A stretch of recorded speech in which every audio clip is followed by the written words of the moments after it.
আউযুবিল্লাহি মিনাশ শাইতানির রাজিম। ইয়াহসাবু আন্না মালাহু আখলাদা। সে মনে করে যে তার অর্থ চিরকাল তার সাথে থাকবে।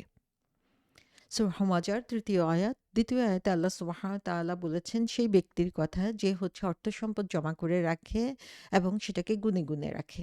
এখানে আল্লাহ সুবহানাহু ওয়া তাআলা বলছেন যে সে কেন এই কাজটা করে? সে মনে করে যে তার অর্থ, তার এই সম্পদ, তার যে ওয়ার্ল্ডলি লাইফ এটা চিরকালই তার সাথে থেকে যাবে। এখানে ইয়াহাসাবু শব্দটি এসেছে হাসাবা থেকে। হাসাবা শব্দের অর্থ হচ্ছে আম গোনা, কোনো কিছুকে কাউন্ট করা।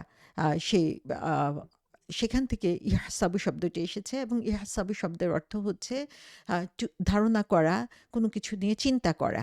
সো আমরা দেখি যে হাসাবা শব্দের অর্থ একদিক থেকে আসছে গণনা করা, আর এদিক থেকে ইহসাবু তাকে বুঝাচ্ছে যে সে হচ্ছে যে চিন্তা করে, সে এই যে গণনা করার কাজটা, সে গণনা করার কাজটা থেকে সে হচ্ছে ধারণা করতে থাকে যে এই সম্পদ হচ্ছে তাকে চিরকাল থাকবে। সো এখানে এই যে ক্যালকুলেশন সে করছে, সে নিজেকে কনভিন্স করেছে যেই ব্যাপারটাতে, সেই ব্যাপারটা হচ্ছে যে এই সম্পদ তাকে চিরস্থায়ী করে দিবে। সো এই যে ধারণাটা, এই ধারণাটাও হচ্ছে সেই গণনার ভিত্তিতেই তার কাছে এসেছে একটা অ্যাজাম্পশন হিসাবে। সো এখানে আল্লাহ বলছেন ইয়াসাবু আন্না। আন্না শব্দটা দিয়ে বোঝানো হয়ে যাচ্ছে যে নিশ্চিতভাবে, যে অথবা যদি বোঝানো হয়ে থাকে এটা দিয়ে।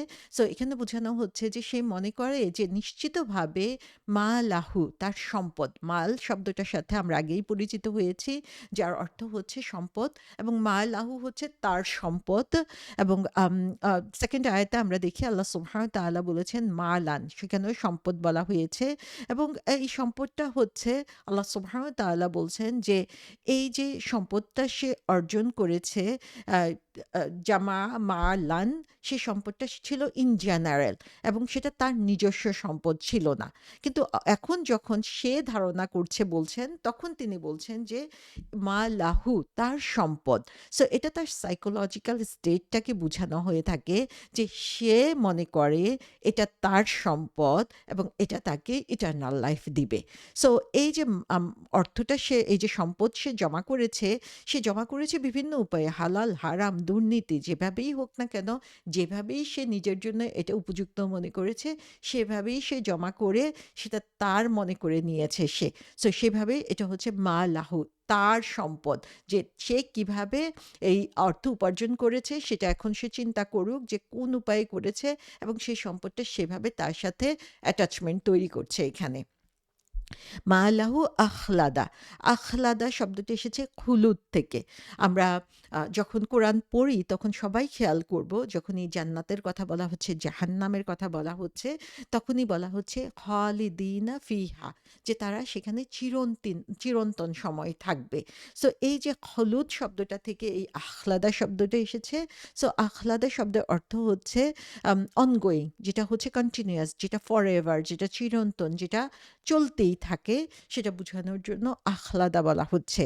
সো এখানে কেন মানুষ এই সম্পদের পিছনে দৌড়াচ্ছে? কেন এই মানুষ সম্পদের জন্য হন্যে হয়ে ঘুরছে? আম মানুষের একটা চিন্তা থাকে যে যখন আমার প্রয়োজন হবে তখন যাতে আমার কাছে প্রয়োজনীয় বা প্রচুর পরিমাণ সম্পদ থাকে সেটাকে ব্যবহার করার জন্য।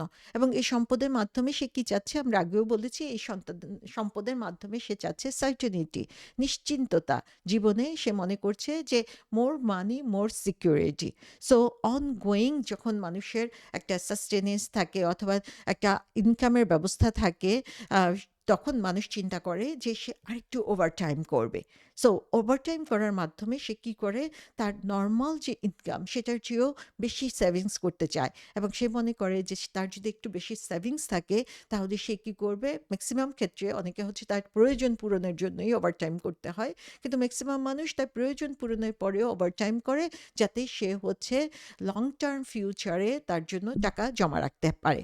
সো এখানে আহ্লাদা বলে আল্লাহ সুবহানাহু ওয়া তাআলা বুঝাচ্ছেন যে এটা একটা লং টার্মের ব্যাপার, যে আ আ সে মনে করে তার এই সম্পদটা তার কাছে ফরএভার, চিরন্তন একটা সময়, অনন্তকাল ধরে তার কাছে থাকবে। সো এই চরিত্রটার মধ্যে আমরা দেখতে পাচ্ছি যে অনেক ধরনের আশা এই দুনিয়ার উপরে। যে সে চিন্তা করে যে সে অন্য কাউকে দিবে না, কারণ দিলে তার টাকাটা শেষ হয়ে যাবে, এবং সে টাকাটা সে জমা করে রাখে তার নিজের সিকিউরিটির জন্য। এবং এই যে সম্পদের সাথে অ্যাটাচমেন্ট, এই সম্পদের অ্যাটাচমেন্টের কারণেই সে মনে করে যে এই সম্পদ ভোগ করার জন্য সে মনে হয় চিরজীবন বেঁচে থাকবে।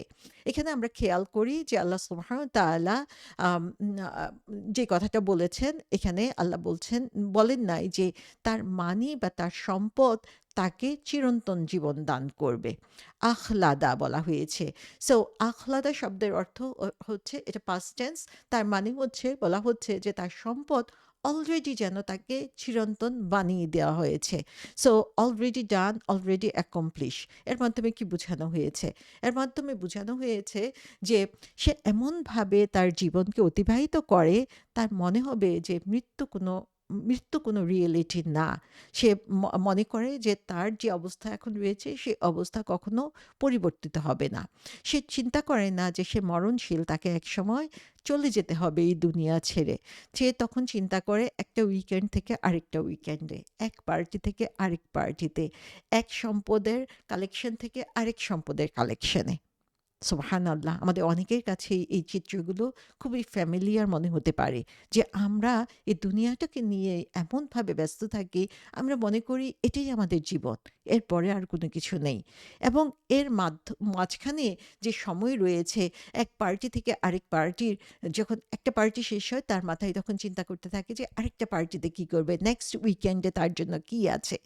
সে তখন এই সময়টুকুকে সেটা নিয়েই ব্যস্ত থাকে। তার জীবনের উদ্দেশ্য কী? কিভাবে সে এই দুনিয়ার ডুবে যাওয়া থেকে নিজেকে রক্ষা করতে পারবে, সেটা নিয়ে সে আর চিন্তা করার কোনো সুযোগই পায় না। সেই দুনিয়ার মোহে এমনভাবে ডুবে যায় যে সে যে লসের মধ্যে ডুবে যাচ্ছে, যেটা সূরা আল আসরে আল্লাহ সুবহানাহু ওয়া তাআলা বলেছেন যে সম্পূর্ণভাবে নিমজ্জিত হয়ে যাচ্ছে ক্ষতির মধ্যে, সেটা সে চিন্তা করারও সময় পায় না। সে নিজেকে বলতে থাকে যে এই সম্পদ আমার লিগ্যাসি তৈরি করবে। আমার মৃত্যুর পরেও আমি এই যে আমার নামের জন্য বি বড় বড় জায়গায় আমি দাতব্য চিকিৎসালয় করেছি অথবা দান করেছি।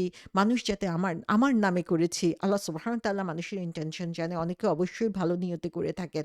কিন্তু যারা শুধুমাত্র নিজের সুখ্যাতির জন্য বিভিন্ন ইনস্টিটিউশন দিয়ে থাকে, বিভিন্ন জায়গায় নিজের নাম লেখার উপরে ফোকাস করে থাকে, এবং তারা মনে করে যে আমার এই সম্পদ দিয়ে আমি চিরন্তনভাবে মানুষের মনের মধ্যে টিকে থাকব। আল্লাহ সুবহানাহু ওয়া তাআলা সেজন্যই আমাদেরকে বারবার আ স্মরণ করিয়ে দেন, এই যে তোমরা স্ট্যাচু তৈরি করো, এই যে মূর্তি তৈরি করো, এই যে নিজেকে আ আ চিরন্তন রাখার জন্য চেষ্টা করো, এগুলো কি তোমাদেরকে ইটারনিটি দিবে? এগুলো কি তোমাদেরকে চিরন্তন জীবন দিবে?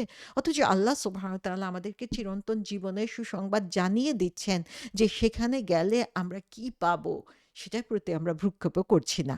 সূরা আল কাহাফে আল্লাহ সুবহানাহু ওয়া তাআলা ২ টা উদাহরণ দিয়েছেন। ২ বাগানওয়ালার উদাহরণ দিয়েছেন যে সেখানে বাগানওয়ালা, যার হচ্ছে বিশাল বাগান ছিল, বিশাল সম্পদ ছিল, এবং সে তখন বলেছে লান তাবিদা আবাদা, যে এটা কখনোই শেষ হয়ে যাবে না। সে বুঝতেই পারে নাই, চিন্তাই করতে পারে নাই যে এটা কখনো লুজ হতে পারে, এটা কখনো চলে যেতে পারে তার হাত থেকে। সে চিন্তা করেছে তার সম্পদ চিরন্তন হবে, তার এই বাগান চিরস্থায়ী থাকবে।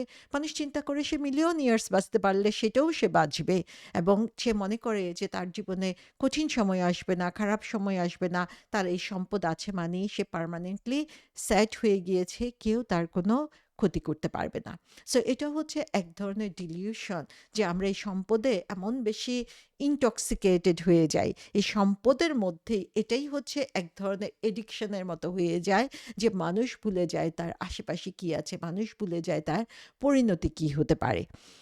এই আখলাদা পাস্ট টেন্স দেওয়ার মাধ্যমে আল্লাহ সুবহানাহু ওয়া তাআলা আমাদেরকে বুঝাচ্ছেন যে মানুষ ধারণা করে যে আমার কোনো দুশ্চিন্তা করার কোনো দরকার নাই যে কি হবে আমার ফিউচারে, এই জীবনে অথবা আখিরাতে যেয়ে। কারণ আল্লাহ আমাকে এত বেশি সম্পদ দিয়ে দিয়েছেন যে তিনি আমাকে অনেক বেশি ভালোবাসেন। তাহলে যদি কোনো জান্নাত থেকেই থাকে, তিনি আমাকে জান্নাতেও নিয়ে যাবেন, এবং দরকার হলে আমি আমার সম্পদ ব্যয় করব সেটাকে পাওয়ার জন্য।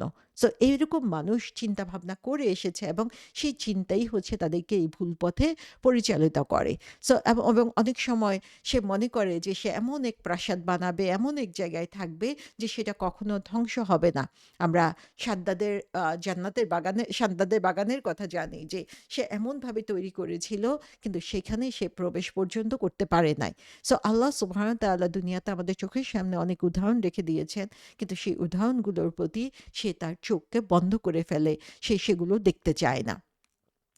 সো আল্লাহ সুবহানাহু ওয়া তাআলা এখানে আ আ বলে দিচ্ছেন যে সে এত বেশি সার্টেন তার এই লাইফের ব্যাপারে এত বেশি নিশ্চিত যে সে তার ভবিষ্যতে কি হবে সেটা নিয়ে সে চিন্তা করে না। মনে করে যে এই সম্পদই তাকে নিয়ে যাবে। এবং এই কারণেই আমরা দেখি সূরা শুআরায় আল্লাহ সুবহানাহু ওয়া তাআলা বলেছেন যে এবং তারা বড়, বড় প্রাসাদ নির্মাণ করেছে যেন তোমরা চিরকাল সেখানে থাকবে। সুবহানাল্লাহ! এই যে মানুষের ডিজায়ার যে সে চিরকাল থাকবে, সে হচ্ছে কখনোই আ মানুষের মন থেকে সে হারিয়ে যেতে চায় না।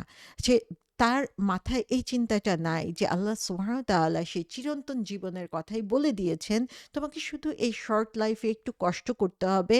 তার কথা মতো, তার পছন্দ মতো জীবন পরিচালনা করতে হবে।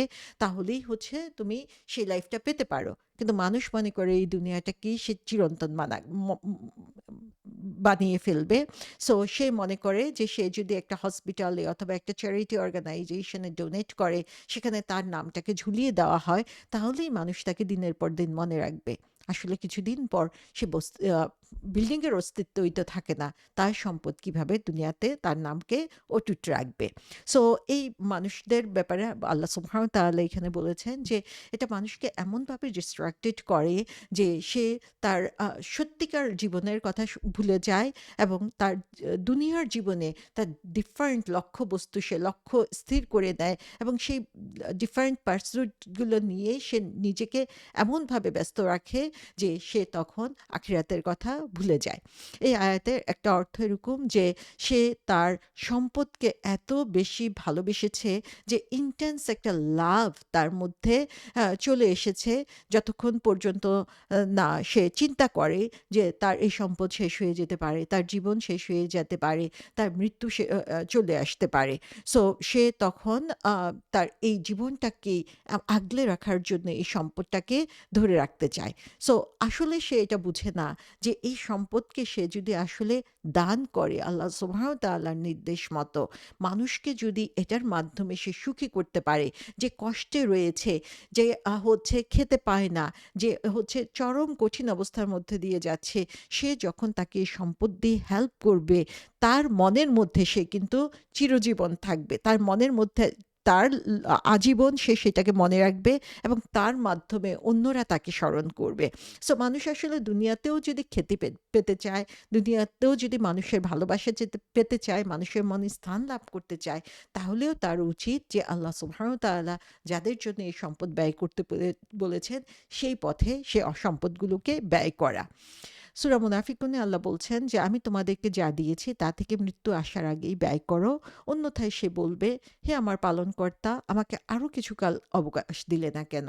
তাহলে আমি কিছু সাদাকা করতাম এবং সৎকর্মীদের অন্তর্ভুক্ত হতাম।" তাহলে মৃত্যু যখন চলে আসবে, মানুষ যখন তার চিরন্তন বাসস্থান দেখতে পাবে, যখন সে বুঝতে পারবে যে তার পরিণাম কি হবে, তখন সে ঠিকই চাইবে আল্লাহ সুবহানাহু ওয়া তাআলার কাছে, "আমাকে একটা মুহূর্তের জন্য ফেরত দাও, আমি তোমার পথে ব্যয় করব।" অথচ সেই সুযোগটা আর সে পাবে না এবং সেটা তার কোনো কাজে লাগবে না।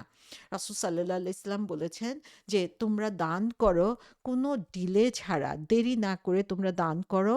কারণ এইটা তোমাকে তোমার ক্ষতি থেকে বাঁচাবে, দুর্ঘটনা থেকে বাঁচাবে।" সুবহানাল্লাহ! সে সম্পদকে জমা করে রাখে যাতে তাকে কোনো বিপর্যয়ের মধ্যে পড়তে না হয়। অথচ ইসলাম আমাদেরকে কি শিখাচ্ছে? যে তুমি আল্লাহর পথে সাদাকা করো, আল্লাহর পথে দান করো। এই দান তোমার জন্য রক্ষা কবচ হয়ে যাবে। এই দান তোমাকে এই ক্ষতি থেকে বাঁচিয়ে দিবে। রাসূল সাল্লাল্লাহু আলাইহি ওয়াসাল্লাম বলেছেন যে, সম্পদ সাদাকা কখনো বা দান খয়রাত কখনো সম্পদকে কমিয়ে দেয় না। নো মানুষ যখন কাউকে ক্ষমা করে দেয়, আল্লাহ তার সম্মানকে শুধু বাড়িয়ে দেন এবং আল্লাহর জন্য যে নিজেকে বিনয়ী করে, আল্লাহ তার স্ট্যাটাসকে, তার সম্মানকে আরো অনেক বেশি বাড়িয়ে দেন। সুবহানাল্লাহ! আমাদের মধ্যে একটা ভয় কাজ করে। আমরা যদি আল্লাহর পথে দান করতে যাই, তাহলে আমার টাকা কমে গেল, আমার কি হবে? আমার ফিউচারে কি হবে? আমার বাচ্চার কি হবে? আমার বিপদের সময়ে কি হবে? আল্লাহ সুবহানাহু ওয়া তাআলা আমাদেরকে জানিয়ে দিচ্ছেন যে এই সাদাকা, এই দান আমার সম্পদকে বাড়িয়ে দেয়। এটা কখনোই কমিয়ে দিবে না এবং আল্লাহ সুবহানাহু ওয়া তাআলার দৃষ্টিতে আমি আরো বেশি সম্মানিত হব, যখন আমি আল্লাহর পথে এই সম্পদকে ইনকাম করব এবং আল্লাহর পথে এই সম্পদকে খরচ করার জন্য প্রতিনিয়ত চেষ্টা করব।